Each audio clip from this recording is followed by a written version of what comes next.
52% of all college graduates, no matter what your degree is. Yet how many of those students are taking a sales course to actually prepare them to be successful? And that number is between 1% and 3%, we're seeing. The theme is that we've got sellers that need to thrive in a virtual selling environment that's obviously in a very dramatic way become more virtual over the past 45 to 60 days. And we have seen really three trends. Number one is just the push into virtual content development. How do you build that, and how do you continue to deploy that, knowing that the people that have the best ideas and the insight are at home, and the people that need to consume it are also working from home.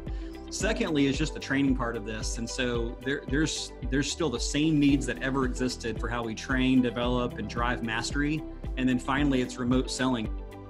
One of the most important things that we did back in 2016 was starting to get our salespeople away from thinking about purely product and price, but to think of themselves as more business transformation advisors.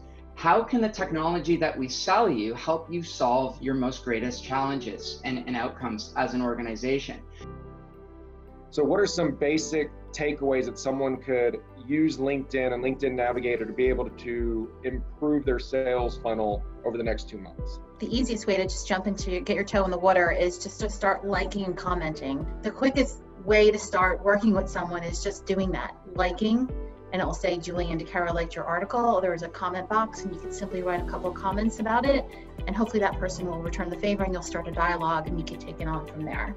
There's a term you guys use with me that I've, just absolutely reflected where we are at, which is called vendor jail, which is, when you start entering into the conversation with the client at the project stage, you're basically, someone's already defined what the rules are, and there's, procurement folks out there who basically believe they've already got all the answers, they already know exactly what they want, and it turns into a feature price conversation, which is exactly where we don't want to be. The idea is to get early in the conversation, help guide and lead the process, and so the high and early is very effective in terms of getting that strategic alignment with the leadership who actually do value insight and want to get to a faster path to a better answer with folks who've been there and done that.